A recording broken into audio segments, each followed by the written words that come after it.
थोड़ी देर में यूसुफ और उनके साथी आ पहुंचे। उन्होंने घोड़ा रास्ते में हायल खड़ा देखा। वह घोड़े को पहचान गए। रेहान का घोड़ा था। चूंकि घोड़ा तन्हा था, इसलिए उन्हें फिक्र हुआ कि रेहान कहाँ गए। उन्होंने अपने घोड़े बिल्कुल आहिस्ता कर लिए। रेहान ने आवाज देकर कहा, रुक जाओ। उन्होंने रेहान की आवाज पहचान ली। खुदा का शुक्र अदा किया और रुक गए। रेहान ने उनके पास आकर कहा, बेरहम और सफाक ईसाई दरिंदे मासूम लड़की को घोड़े से फेंक गया है। खुदा मुझे माफ करे। मैंने उसे देखा और ये मालूम करने के लिए कि वह जिंदा है या मर गई, उसकी नब्ज देखी। यूसुफ ने जल्दी से पूछा, क्या वो मर गई है? रेहान ने जवाब दिया, मेरे ख्याल से मरी नहीं है, बेहोश है। एक नौजवान ने दरियाफ्त किया, क्या अफसर बचकर निकल गया? रेहान, हाँ वो बच गया। उस सकी ने उस लड़की को इसलिए फेंक दिया कि ये मेरे घोड़े से कुचल जाए, क्योंकि मैं उसके पीछे अंधाधुंध घोड़ा दौड़ाए चला जा रहा था। लेकिन मैंने घोड़े का रुख फेर दिया और वह बच गई। मुझे इस संगदिल वहशी पर गुस्सा तो बहुत आया और मैंने चाहा कि उसे क्यों जिंदा जाने दें।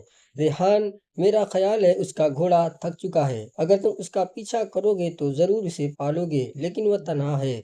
सब उसके पीछे न जाओ। दो आदमी चले जाओ और दो मेरे साथ रहो। हम इस लड़की को होश में लाने की कोशिश करेंगे। यूसुफ, ठीक है, मेरे साथ एक जवान चले। रेहान, हम उस लड़की को लेकर वापस चलते हैं और उस जगह कयाम करेंगे जहाँ ईसाई ठहरे हुए थे। तुम दोनों वहीं आ जाना। यूसुफ, अच्छा। वह एक नौजवान को साथ लेकर रवाना हुए। उन दोनों ने अपने घोड़े छोड़ दिए। रेहान उनके दो साथी लड़की के पास आए। वह अभी तक बेहोश थी। रेहान नहीं चाहते थे कि लड़की को हाथ लगाएं, लेकिन बगैर उसे हाथ लगाए उसे होश में लाना या कहीं ले जाना मुमकिन न था।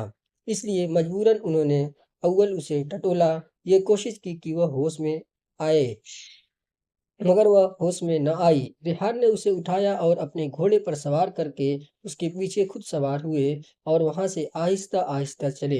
दोनों नौजवान उनके पीछे चल पड़े। अब रात ज्यादा आ गई थी, सर्दी बढ़ गई थी। रेहान को खौफ हुआ कि कहीं लड़की को सर्दी न खा जाए। उन्होंने अपनी अबा उतार कर उसे उड़ा दी और कुछ तेजी से चले।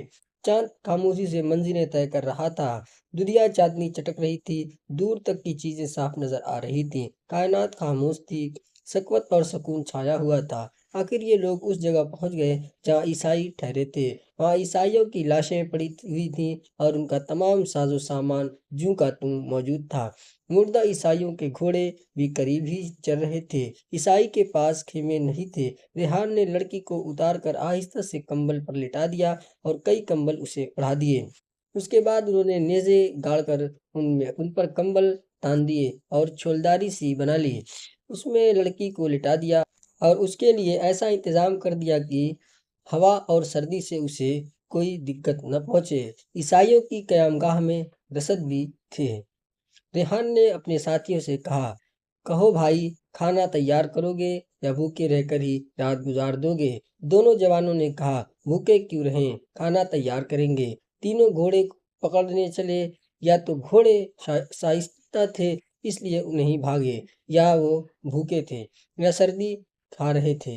गर्ज कोई वजह हो, वो भागे नहीं। उन्होंने सब घोड़ों को पकड़ लिया और रस्सों से बांध दिया। अब उन्होंने खाना तैयार करना शुरू किया। क्योंकि रेहान को लड़की की भी फिक्र थी, इसलिए वह घड़ी घड़ी उसे देख आते थे। वह अभी तक गाफिल थी, लेकिन पहले उसका जिस्म ठंडा था, अब गर्म हो गया था। रेहान को खौफ हुआ कहीं उसे बुखार तो नहीं हो गया है, इसलिए वह अब और भी जल्दी जल्दी जा जाकर उसे देखने लगे और उसकी हालत से अपने साथियों को आगाह कर देते। उनमें कोई भी हकीम नहीं था जो इस बात को मालूम कर लेता कि लड़की की क्या कैफियत है। उन्होंने खाना तैयार कर लिया, मगर उनके अभी दो साथी नहीं आए थे, इसलिए किसी ने भी खाना नहीं खाया। उनका इंतजार करने लगे। थोड़ी देर में वह दोनों आ गए। यूसुफ ने बताया कि उन्होंने अफसर को जा दबाया, लेकिन वह जंगल में जा घुसा और बच गया। उन्हें फिर भी खुशी न हुई कि सफाक ईसाइयों में से सिर्फ एक जिंदा बाकी बचा। उन्होंने जख्मी आराबी का इंतकाम ले लिया और उन दरिंदों को ठिकाने लगा दिया जिन्होंने सफाक की थी और लड़की को उससे छीन लिया। अब उन सब ने बैठकर खाना खाया और आग जलाकर तापने लगे। रेहान ने यूसुफ से भी लड़की की कैफियत और उन्होंने लड़की की नब्ज देखी। कुछ देर तक देखने के बाद बोले, उसे बुखार नहीं है, ये सो रही है, आराम से सोने दो। دونوں چھولداری سے باہر نکل آئے۔ ریحان نے کہا، میرے خیال میں اب ہم بھی سو رہے ہیں۔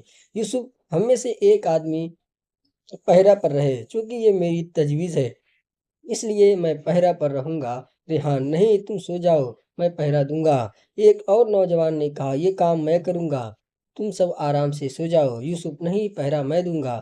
غرض یوسف پہرا پر رہے اور باقی سب لوگ عیسائیوں کے کمبل اوڑھ کر لیٹ گئے اور سو گئے۔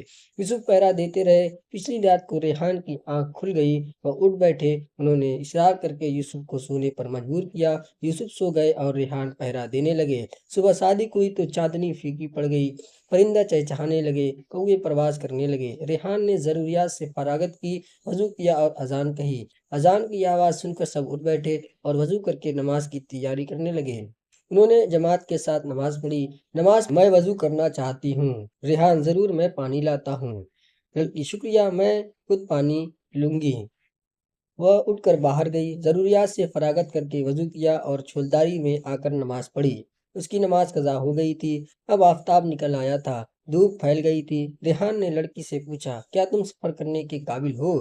اس نے جواب دیا، جی ہاں، میں سفر کر سکتی ہوں، مجھے میرے بھائی کے پاس پہنچا دیجیے، بہت مشکور ہوں۔ ریحان نے باہر آ کر تیاری شروع کی، عیسائیوں کے گھوڑوں پر سامان لادا، ایک گھوڑے پر لڑکی کے لیے زین کسا، چھولداری کے کمبل بھی اتار کر لادے، لڑکی کو گھوڑے پر سوار کر دیا اور یہ سب لوگ بھی گھوڑوں پر سوار ہوئے اور اپنے قبیلے کی طرف چلے۔